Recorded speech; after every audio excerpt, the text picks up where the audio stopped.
All right, here we go. It's Wednesday, February 11th. Welcome back to the Damon Bruce Show here on Damon Bruce Plus.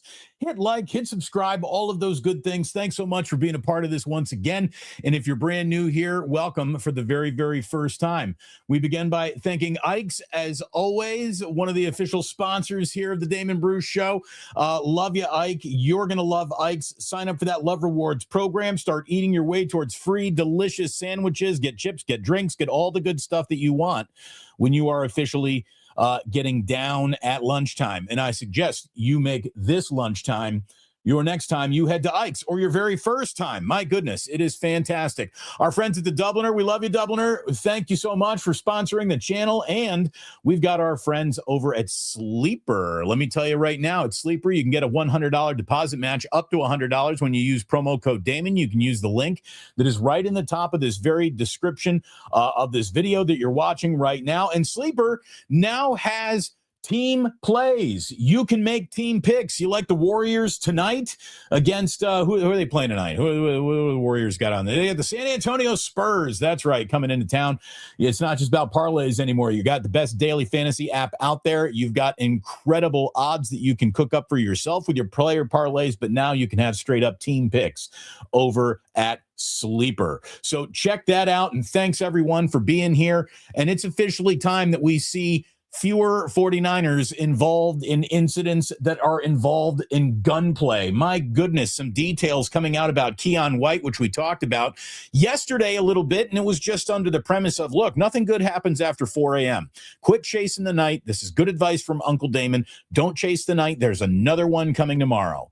Now, it appears we got rappers involved. We got a nightclub involved. We got after hours involved. We've got strippers involved. We've got gunplay involved. We've got the San Francisco police involved. We've got uncooperative witnesses out there. So, like, it is just a big ball of, you got to be kidding me.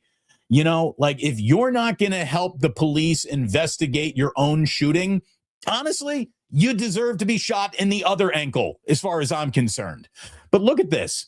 You look at this right now. This is from 49ers stats. And look, if it weren't so sad, it would be funny, right? Players shot per NFL roster. The 49ers officially have now 3. Brian Robinson Jr. technically got shot when he was a member of the Washington Commanders, but he's on the 49ers roster now. So 3 rostered players have taken bullets, 2 New York Jets, 1 Houston Texan, and then the rest of the league does not have this problem. Like, bang, bang, Niner gang isn't actually supposed to be a statement of bang, bang. Like, that's not supposed to happen, right? We're not looking to have bang, bang be a theme more than just like it's a fun thing to say as you're walking into a stadium.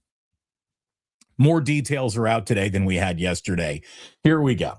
So the New York Post reports that police confirmed that Keon White had an argument with rapper Lil Baby early Monday morning at a Mission Street nightclub in San Francisco, where White was shot by an unknown assailant on the main floor of a private party. This is according to the San Francisco Standard and then relayed by the New York Post. Lil Baby was very angry that night, my friends. Lil Baby attempted to enter a private event hosted by White, according to witnesses interviewed by police. From there, an argument ensued and resulted in White being shot in front of many people, including several strippers. Now, kind of in the world of we got strippers here tonight, it is pretty much standard fare that you don't take out your phone and record that. But we also know that people are recording things on their phone they shouldn't be recording all the time. I'm telling you, somebody at the party has the footage. Does the nightclub not have any cameras inside of the nightclub to figure out who did this? A witness allegedly went upstairs to get the manager's help as an argument continued, but then heard 2 gunshots, with one hitting White in the left leg. Now, look, you don't, I think, have to be Columbo to figure out where the bullet came from. It either came directly, from Lil Baby or somebody in his entourage. It's not like some random person decided to intervene by squeezing off a couple shots just because I didn't like the way that this argument that I had nothing to do with was going. Like, it's got to be somebody involved in this. Quote, as I entered, I saw numerous scantily clad females picking up dollar bills that were strewn all over the floor. By the way, that's got to be the worst part of the stripper's night, right? The rake, having to get down on all your knees and pick up all of your dollars that got thrown at you. That's got to be like, I mean, there's got to be a lot of humiliating elements of the job, but picking up the actual dollars, zamboniing the dance floor, that's got to be the worst part of the job, right? Anyway, as I entered, I saw numerous scantily clad females picking up dollar bills that were strewn all over the floor, the police report states. According to the paper, some of the females were topless and appeared to have been adult entertainers. Okay. White was uncooperative with police when they arrived on the scene to attend to the injury. Why? Like, dude, they just shot you.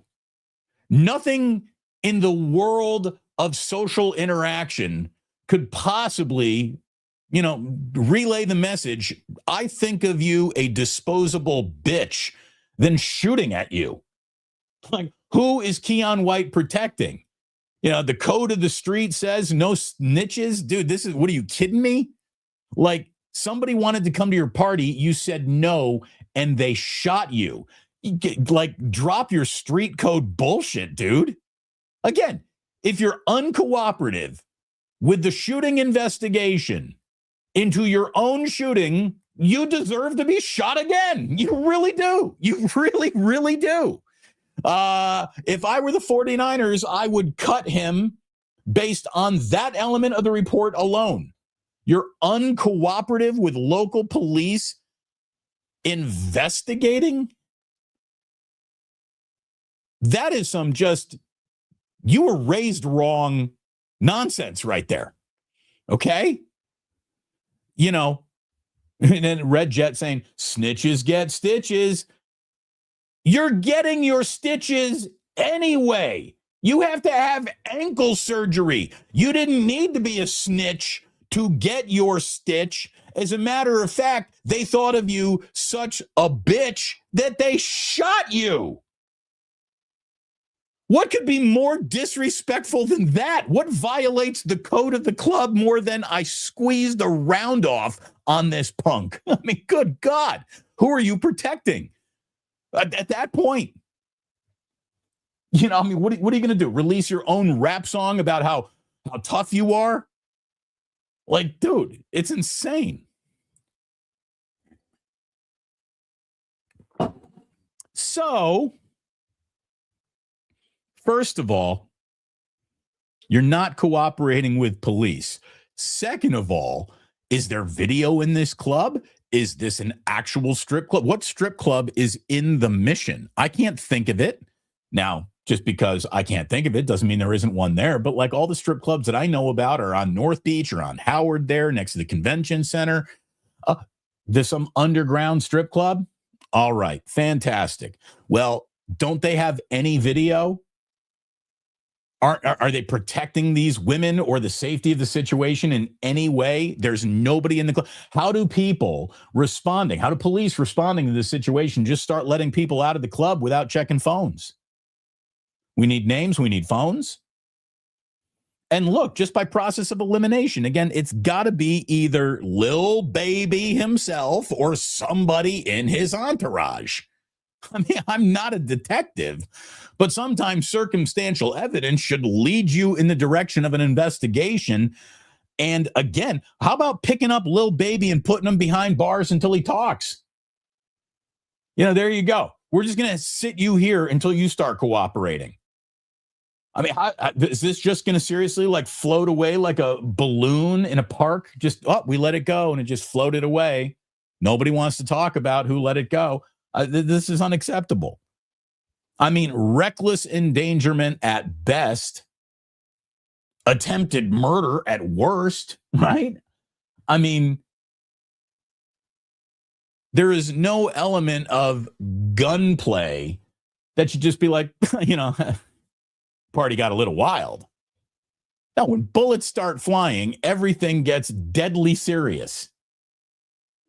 So it's officially time for the 49ers to step in and cut the player who is uncooperative with San Francisco police who are investigating his own shooting.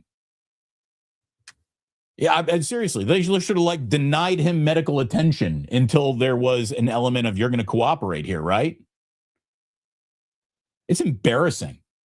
It's embarrassing for the Niners. It's embarrassing for Keon White. Does Lil Baby get to walk away like he's the cool guy here? It's embarrassing. What the hell? Ladies, strippers, any of you going to volunteer any information? Or are you a bunch of underground hoes who ain't supposed to be at the club in the first place? Because this really isn't a strip club at all. And there's some prostitution going on here. I mean, what is going on? I got questions. And apparently nobody in San Francisco had answers.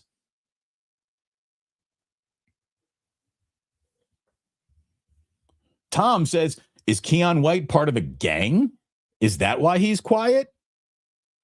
The gang is the San Francisco 49ers. That's the gang he's a part of. That's the gang that he should be worried about. I mean, this is just insane to me. You get shot and you're not helping figure out who shot you. Again, you deserve to be shot in your other ankle. You really do. You really do.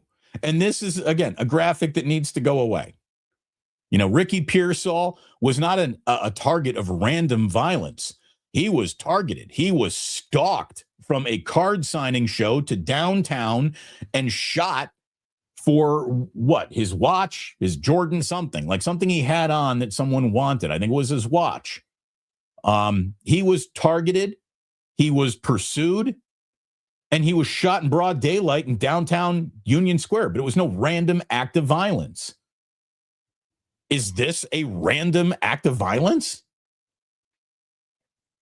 It doesn't seem random at all. It seems completely targeted once again.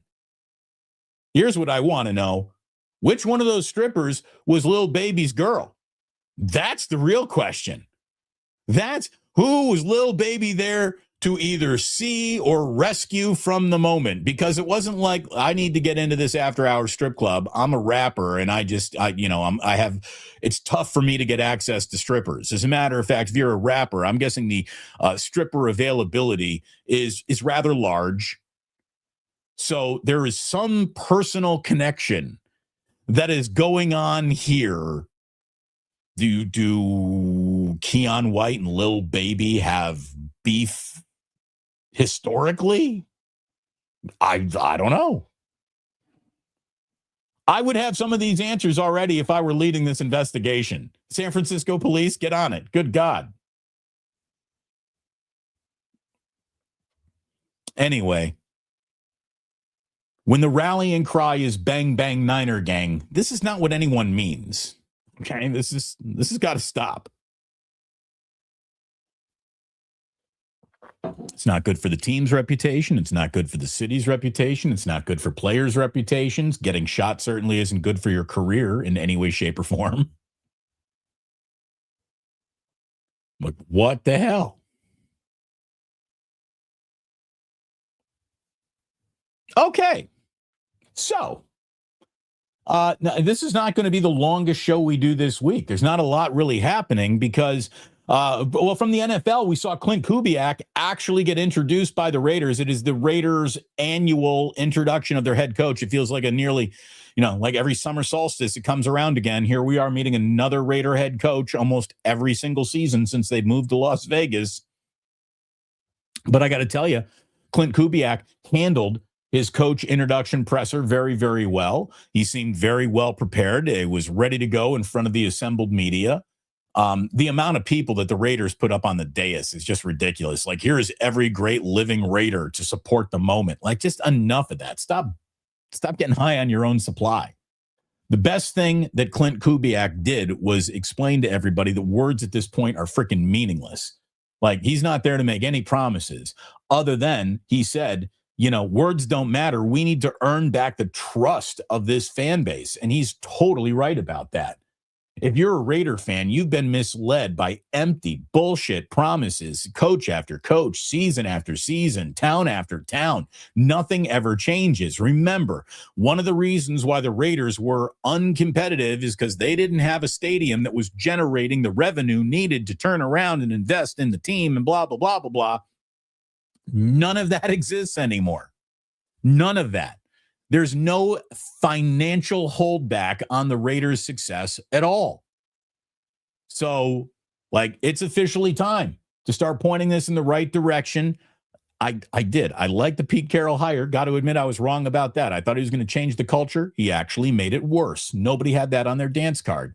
I think Klint Kubiak is the right guy. I hope I'm right about this because he's about to be paired with Fernando Mendoza, who outside of my wife, my 2 kids, my mom, my sister, the rest of the family that is around me, is one of the people I love the most in the world. No one makes me happier than Fernando Mendoza. You better take care of that guy. Go Hoosiers.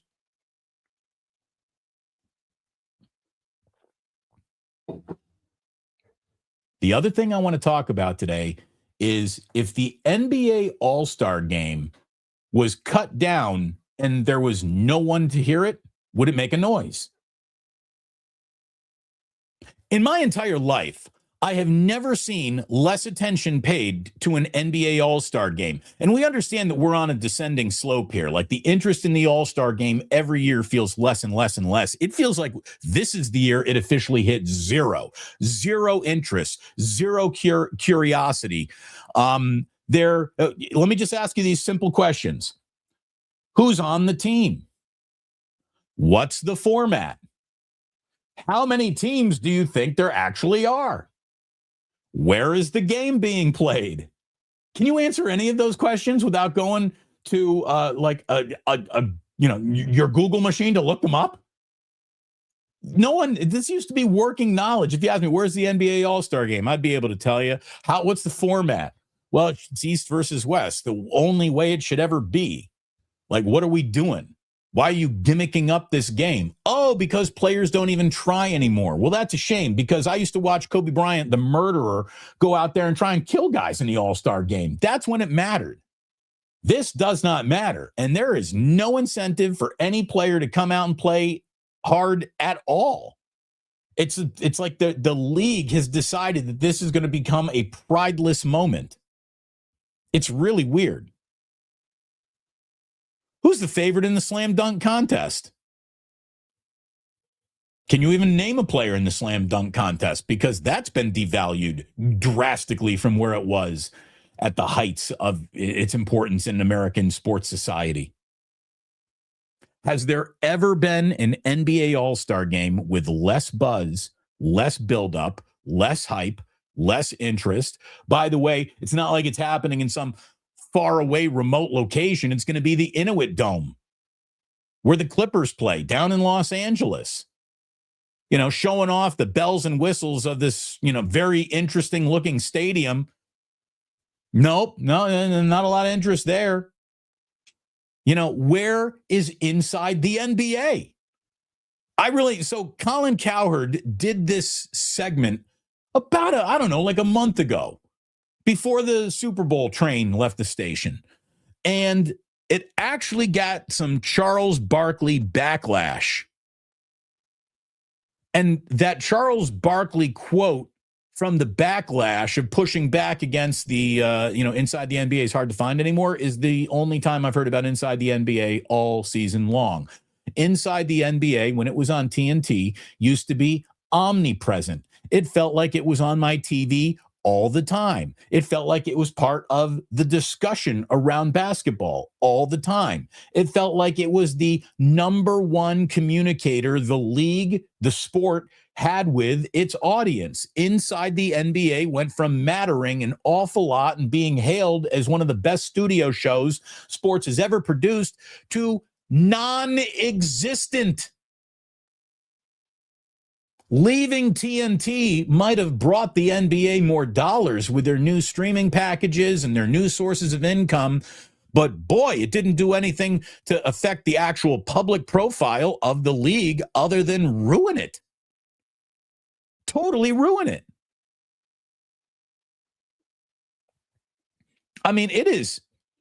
Yeah, as people hear, this is LeBron's fault. Blame LeBron. How is any of this LeBron's fault? He's not the one coming up with the dumbest format ever. Do you want to know what the format is? Do you want to know what the format is? It's USA versus the world. Like, I had to go find the answers to all the questions that I just asked you. And NBC, which obviously has the All-Star game, has put out its propaganda that just reads in silly fashion. I want to read to you what the NBC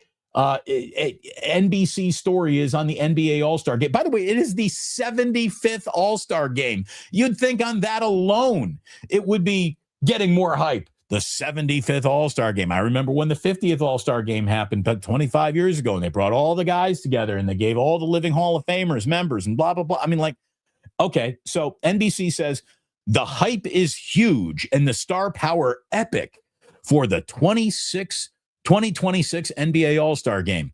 The hype is not huge. The star power is not epic. We are just talking about this season's world-spanning All-Star roster. Again, the Inuit Dome in LA. It's the 75th All-Star game, and here it is. It is the USA versus the world. Wah, wah. What's that going to do? Other than, I guarantee you, I guess those guys from Czechoslovakia are going to come out and play harder than Team USA does. I wouldn't be surprised if that happened at all. Is this new format going to make a single player play harder, play better, be more invested? The answer is we all know it already. No, not at all. Not at all. It's going to be going through the motions, uncontested dunks and threes. No defense anywhere to be found, probably. Now, in case you aren't already mind-numbingly bored by the concept of, well, these guys aren't even really playing hard, at least we're going to have all of our stars together on two teams. Wrong. Let's really make this impossible to follow. Let's really make this hard to understand. And the NBA's like, absolutely, we'll do that for you. We can do that. The 75th NBA All-Star Game will feature a round-robin mini tournament with 4 12-minute games. The matchups are as follows. There are 3 teams. It's USA Stars, USA Stripes, and the world. So game 1 is USA Stars versus the world. Game 2 is USA Stripes versus the winning team from game 1. And I already hear people complaining, well, we just played 12 minutes, so we're tired. You get a fresh time. Like, it's so stupid.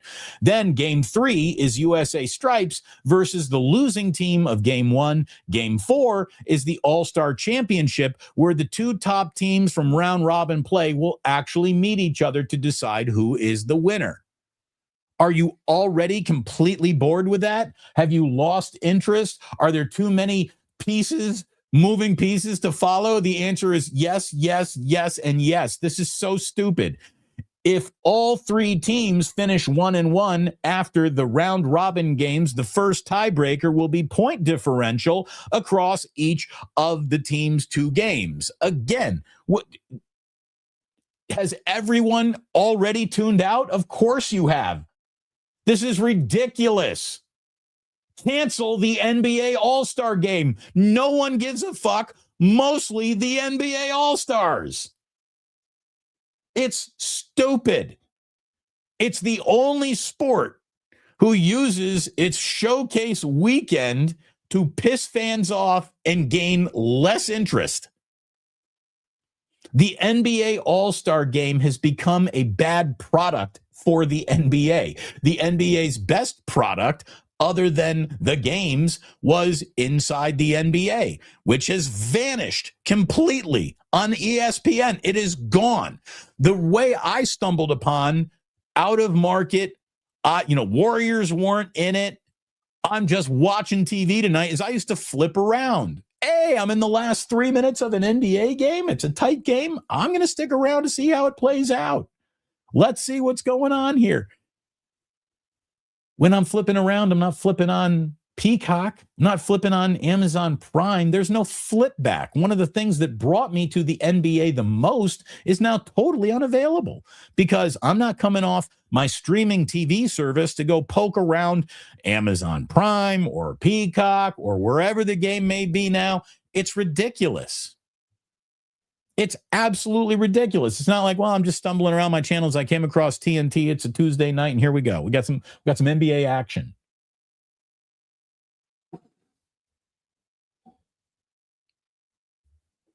Here are your Team USA stars. We'll get into Team USA stripes in a minute. But here are your stars.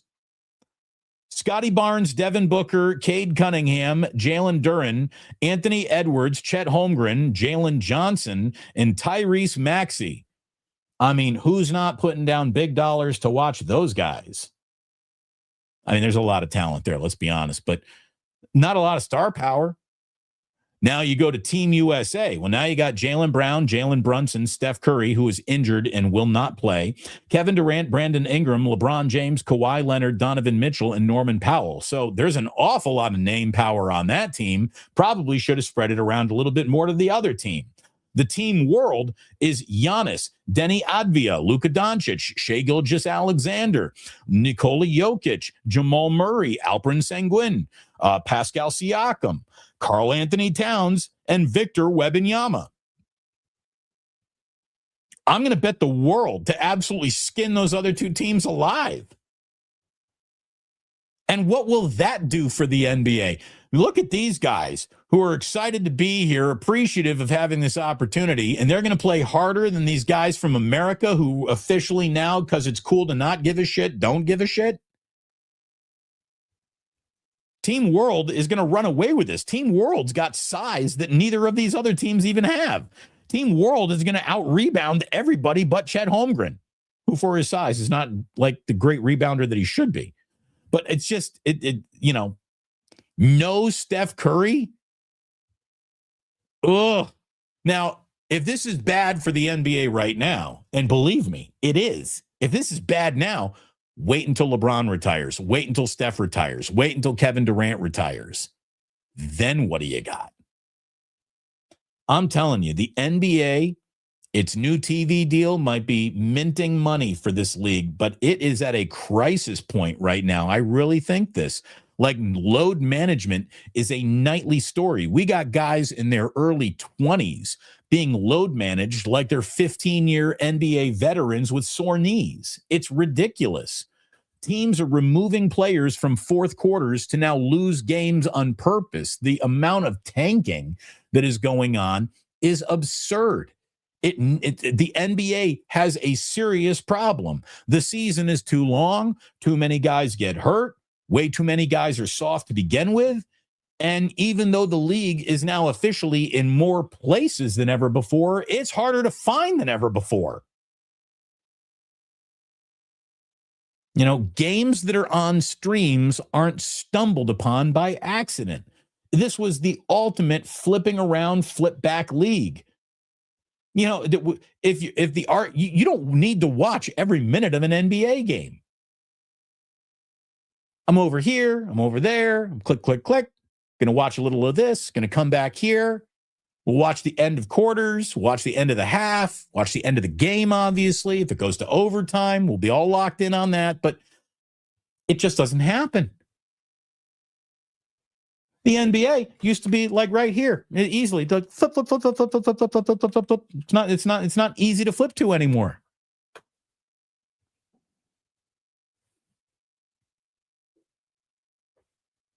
Anyways, Warriors and Spurs to close out your first half tonight. No Steph Curry, no Kristaps Porzingis, no Jimmy Butler, obviously. But those scrappy JV Warriors picked up a win over Memphis. Memphis is objectively horrible. The San Antonio Spurs are not. The Spurs should absolutely destroy the Warriors tonight. Can the Dubs, get to 5 games over 500 before the break? Tune in tonight and find out. NBA's got problems. The NBA's got problems, and if we're looking at Adam Silver for an awful lot of leadership, there were early indications in his commissionership that he was going to be a great leader for the NBA. I think he's dropped the rope on way too many things, and he has prioritized profit over popularity. And it feels like the NBA, which, by the way, is totally loaded with a spectacular level of talent, has never meant less, has never been the other story as much as it is just the other story right now. Like Winter Olympics are more, I think, interesting than the NBA All-Star game for sure. I've been loving the Winter Olympics, by the way. I love watching the Winter Olympics. I was all over that ice skating last night. Here's a sport I really don't care about and make fun of even, but when it comes to that pressure on that international scale, it's amazing. The kids and I were watching curling. Daddy, look at why they call them stones. Well, I don't know. I don't know. But that's what they call them. And look at the way they're setting up this defense here on this curling rink. And my kids are understanding angles and math of curling. That's fun. Watching Michaela Schifrin, who came, 4th place last night. She just missed the medal platform with her teammate, and that kind of combined were a team ski thing. I watched Swedes or Norwegians, whatever. I watched one dude just dust the entire field like he was secretariat at the Belmont in cross-country skiing last night. This guy was the Terminator, going straight up a hill, cross-country skiing, which, by the way, has to be the least amount of fun any sport could ever be. Have you ever tried to go cross-country skiing? It isn't fun for a millisecond. It's awful. But watching the best in the world go at it in anything, yeah, okay. I'll watch a little bit for sure.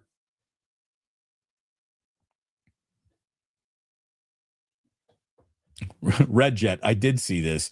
The Olympian who came clean about cheating on his girlfriend. Oh, dude, he just put her on Front Street, though. That's the thing. If she wasn't interested in you, she's going to be less interested in you now. Like, the last thing you want to do is turn your ex-girlfriend into an international story to make her uncomfortable if you're trying to win her back. That wasn't a good move. It was not a good move.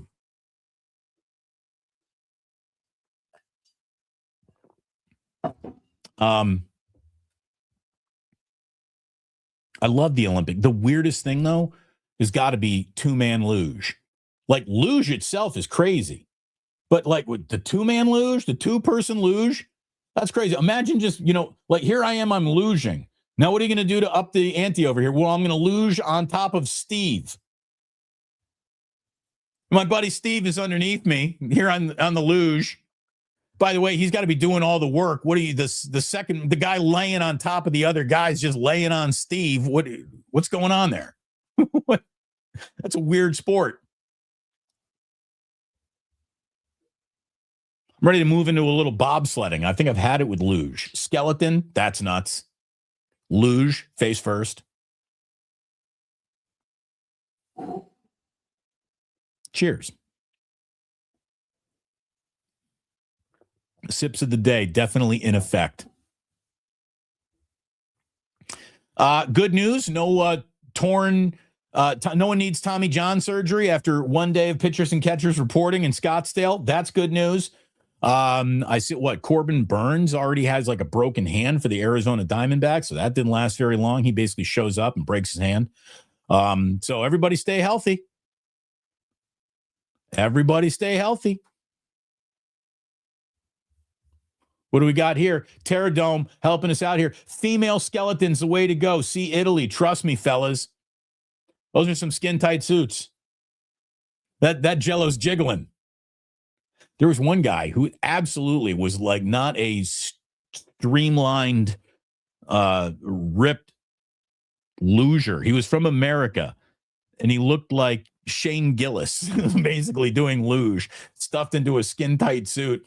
And they kept on saying, like, well, his advantage is his weight. He's going to go down the track. They called him fat 6 times during his luge run. I don't think he medaled, but it was entertaining.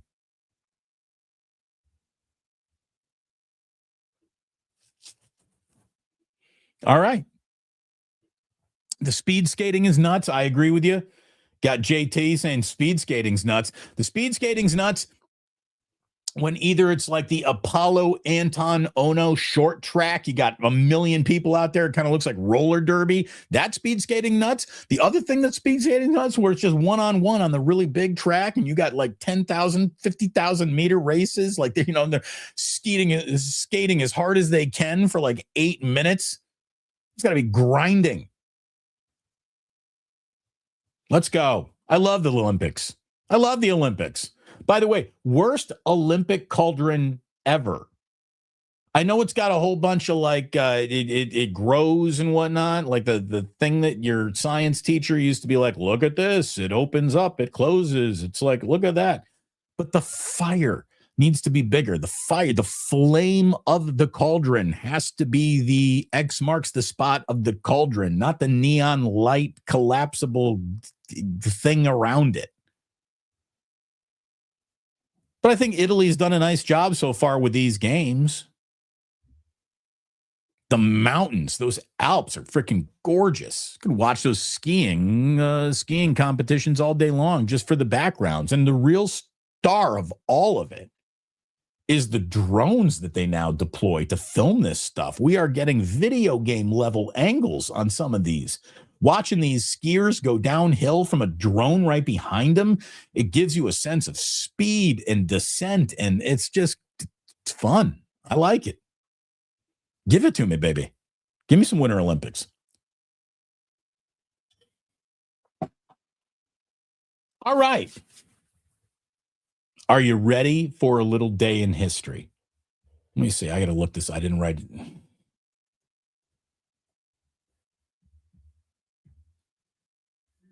She's 62 years old. And if you really want to talk about the decline of credible politics, doesn't it start with Sarah Palin? Sarah Palin, I think, is where we got off the road of like career politicians to just buffoons. This moron should have never been on a presidential ticket, but she was. Sarah Palin is 62 years old today. She is part of democracy's decline, that blithering idiot. Sheryl Crow is 63. Jennifer Aniston is 56. Looking good, Jennifer, for 56. Brandy is now 46 years old. I remember when she was like just a little pop princess. Got to go way back for this one. We're talking about 660 before Christ, 660 BC. This is the day that Japan was founded by Emperor, was it Jimmu? Happy birthday, Japan. Happy birthday. Today in 1534, Henry VIII officially got recognized as the supreme head of the Church of England. Lots of people's heads got cut off for that to happen. Today in 1752, the very first hospital in the United States opened. The Pennsylvania Hospital was opened today in 1752. Happy birthday. Happy birthday, hospitals. Unless, of course, you're Keon White, and they're going to be like, well, how'd you get here? And he's like, I don't want to talk about it. Well, should we take this bullet out of your ankle, or should we put another one in until you start talking about it? Oh, he did right by all of us today. In 1928, a guy named Ed Shoemaker invented the lazy boy reclining chair. Everybody likes a lazy boy. Everybody likes a lazy boy. You can't help but put your legs up. What are you telling me? The ottoman's right here? Oh, pop that handle as soon as you sit down. You know you do. Everyone likes a lazy boy. We do not have a lazy boy upstairs, other than me, of course. Today in 1963, everyone started learning how to cook a little bit better. One of the original cooking shows ever, The French Chef, starring Julia Child, debuted on WGBH in Boston.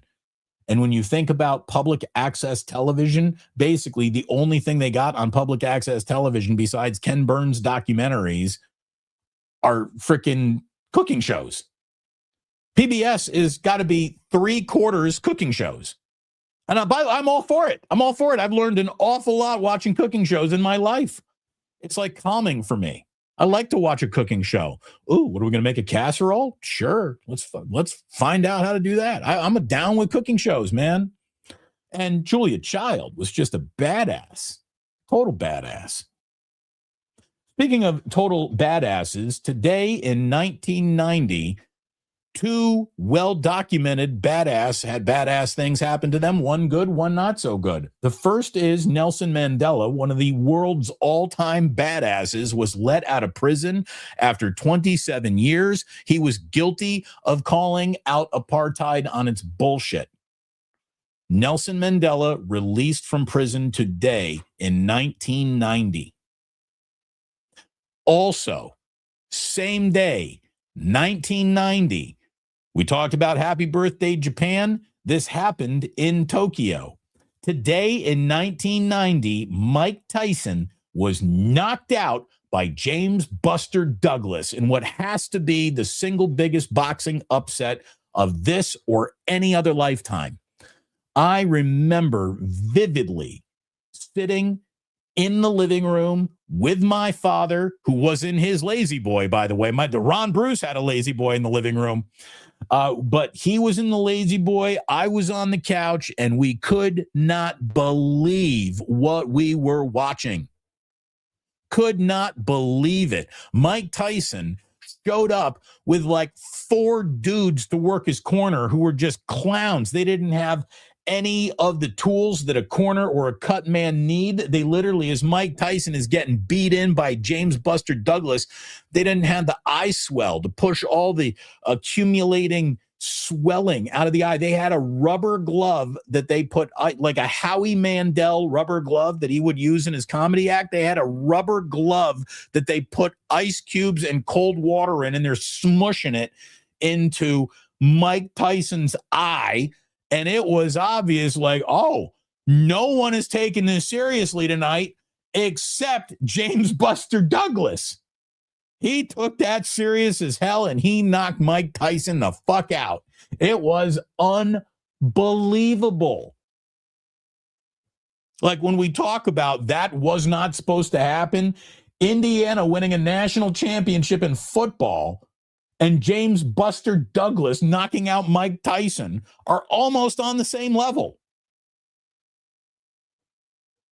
Seriously. Today in 2006, then Vice President Dick Cheney accidentally shot his buddy Harry Whittington in the face while the two were hunting together. Harry was very lucky that I guess Dick was only using birdshot that day, not buckshot.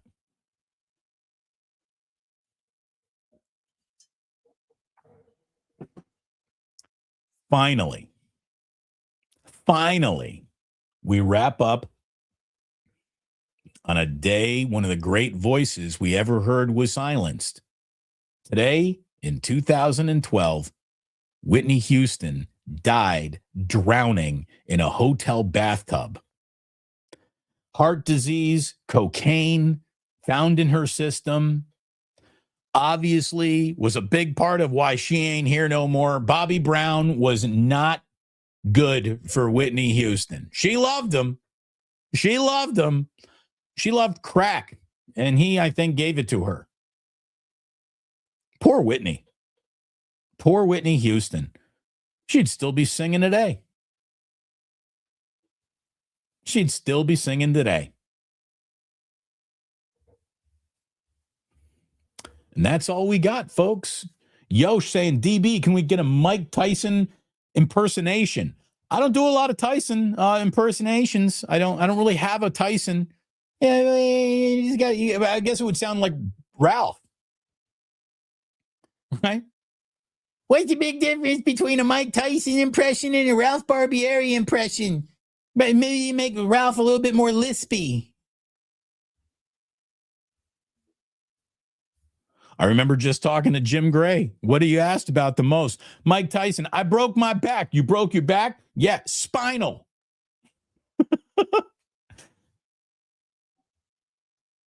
Knock you into Bolivian.